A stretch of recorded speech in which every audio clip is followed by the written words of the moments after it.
Kamna Mori, this is Pacific Waves from RNZ Pacific. Olo'ingo ususana Sri Coming up. Seafood industry groups have now expressed caution, calling for a pause or a moratorium. A new study looks at the effects deep-sea mining will have on tuna species. Also, even though we've had a restricted preparation, we're still looking good. Ikale Tahi takes on Australia this week. And later, gospel music show Soul Sessions returns for its third season.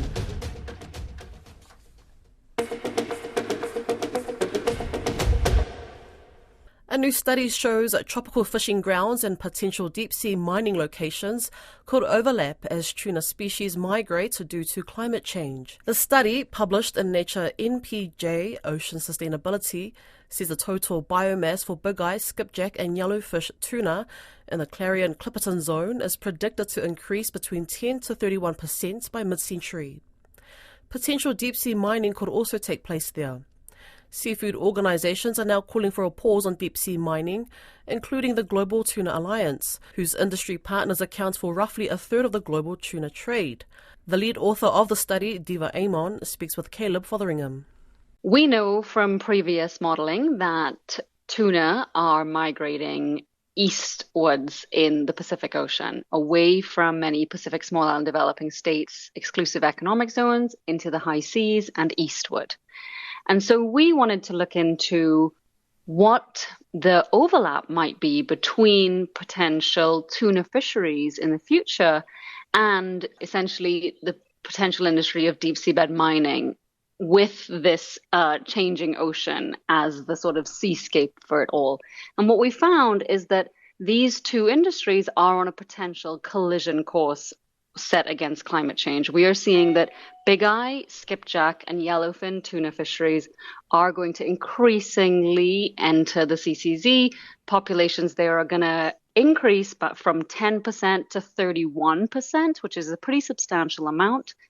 And that means that if deep sea mining is happening in that area, where they are going for a climate refuge may actually be very inhospitable to them. And this could be deeply problematic for management of the high seas in the future. And also potentially have implications for economies, well-beings, livelihoods, and of course, biodiversity. So what are the potential conflicts that could happen with tuna fishing and deep sea mining? There's a few potential conflicts. So first, there is the issue of the impacts to fisheries from deep sea mining. So we know that deep sea mining would generate two plumes from the actual mining activity. And one of them, we're not sure at what depth it will occur yet. It could be at the surface, it could be a few hundred meters down, it could be at the deep sea floor. There are no regulations to determine what depth that will be put back in. But that plume will contain sediment, it will contain water that is of a very different chemistry and temperature, and potentially small pieces of metals. And that plume could essentially have quite an impact on tuna, perhaps impact its feeding, its breathing, its vision, increase the fish's stress hormone levels, and cause potentially illness or migration away from the area. Then we also know that mining is going to be really noisy, very, very, very noisy. And so again, that could result in physiological and behavioral impacts on tuna, as well as the prey that they depend on, because of course this is a connected ecosystem, right? And then we also know that this plume potentially, as I said, could contain metals, some of which can be toxic. And that could actually become incorporated into the deep sea food web and end up entering our seafood supply. And even if there are only low risks from this accumulation, it could still have a negative consumer reaction. So there are potentially, as I said, implications to economies and so on for Pacific small and developing states or coastal Pacific states that fish in the area. And lastly, there could actually be physical conflicts. So we know that if deep sea mining occurs, there will be an increase in the number of vessels in the Clarion-Clipperton zone. And that could cause a conflict with fishing vessels in the area. And these impacts could end up changing who can be able to participate in activities there, probably with fishing vessels ending up squeezed out, perhaps. And that could end up having further knock-on effects on biodiversity. So, for instance, we know that tuna are responsible for these really complex relationships with seabirds where they help each other feed in the high seas. And so again, things like that could be impacted. So really, there are a lot of potential conflicts here. So obviously deep sea mining is such a new industry. There's so much unknown about it all. Mm-hmm. Could it be possible that the effects that it'll have on tuna fishing could just be quite small? So I think that answer will depend on the scale of the mining and how the mining takes place. And we don't actually know how the mining is going to take place. There are estimates, and those estimates look to be incredibly damaging environmentally. And then in terms of the scale, again, yet to be seen, but the scale that we're looking at is essentially going to be one of the largest exploitative activities in the ocean, stretching 1 million square kilometers from Hawaii to the coast to the exclusive economic zone of Mexico. So this is not an inconsequential area. So any activity, especially one which is essentially going to cause irreparable damage in that ocean ecosystem, that probably is going to have some knock-on effects to tuna fisheries. We don't know the extent of them yet. And there are so many unanswered questions, as you pointed out. That's because of this lack of basic scientific knowledge and understanding. Many scientists are asking for more time to be able to answer these critical questions so that if deep sea mining does move forward, we can manage it in an effective way. And it seems like seafood groups, it's almost off the back of your study, have called for a pause on deep sea mining. Yeah, exactly. So recently there's been a statement released from a number of seafood industry groups, and that actually includes the Global Tuna Alliance, whose partners account for 32%, a third of the global tuna trade, and the Sustainable Seafood Coalition, which represents about 45 seafood organizations. So these are some pretty big players in the seafood industry and fisheries. And they have now come out and said they are concerned about the risks of deep seabed mining. We don't know enough to know that we won't cause significant harm, including to fisheries. And so calling for a pause for the move from exploration to exploitation. Is this the first time these groups have come out and said that? Exactly, it is. So previously, some years ago, the only fisheries organization to have made any statement on deep seabed mining was the Long Distance Advisory Council out of Spain, but no other fisheries group has. So this is a pretty big deal that many of these seafood industry groups have now expressed caution, and caution to the point of calling for a pause or a moratorium.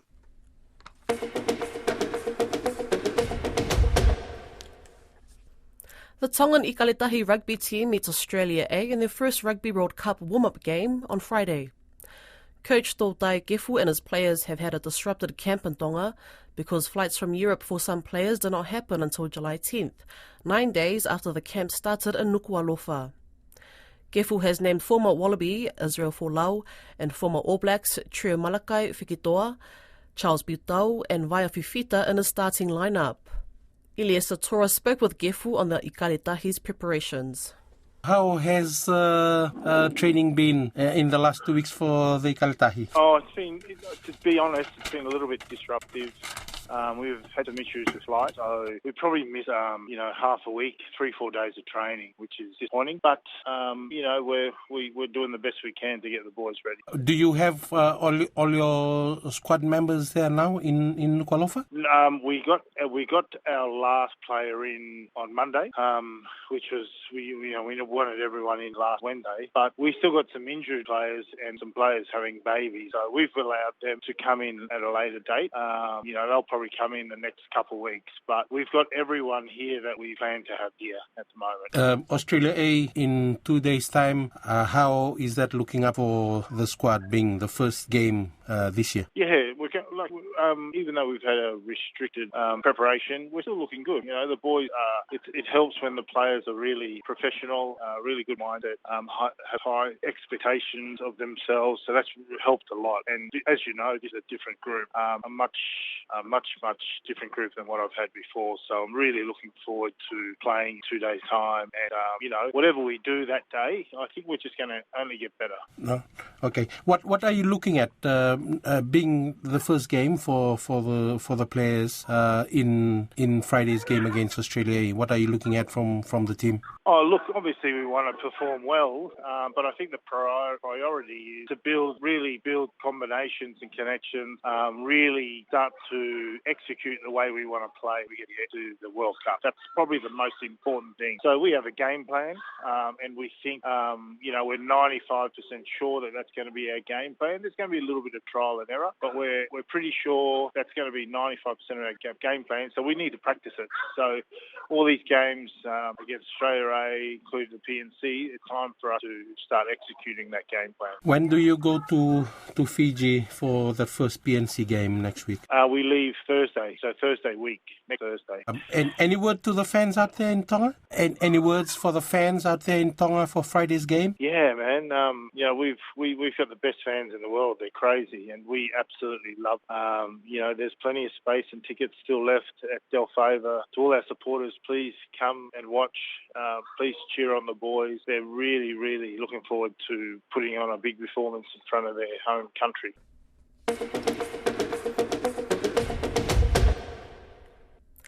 A show celebrating New Zealand's vibrant and growing gospel music scene is back for its third season. Soul Sessions returns to the screens on Matariki, featuring live performances by musicians based in New Zealand and Australia.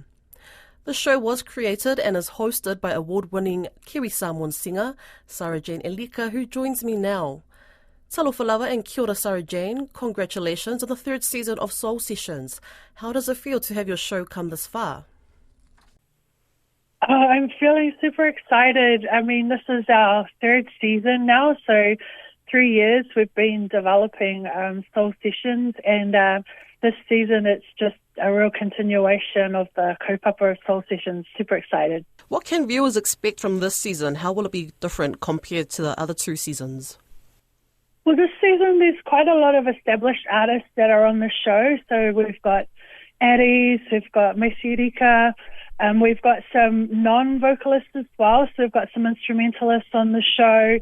And you really kind of expect a journey of people's stories in the music industry, how gospel music has played a key part in some of the life journeys that we all have, and how music sort of is a real healer to kind of different situations that you go through in life. Why was it important to launch this season during Matariki? Well, I love the fact that Matariki is, Aotearoa's first Indigenous holiday, and there's such a connection with the stars and new life and refreshing and resetting your goals that when we applied to do the Soul Sessions 3 last year, Matariki just came through as an official public holiday, and so we put that in as part of our pitch that Soul Sessions can celebrate Matariki as a holiday through music and through a time of reflection and family. So when it got over the line, we were super excited. So the Matariki show is a full music show. There's no interviews on that, but we just show a difference of Māori and Polynesian and English singing on the show as well. And it's a real fusion of where Aotearoa music is right now. So it's good. Nice. Would you say Soul Sessions is a safe space for the guests to talk openly about their faith?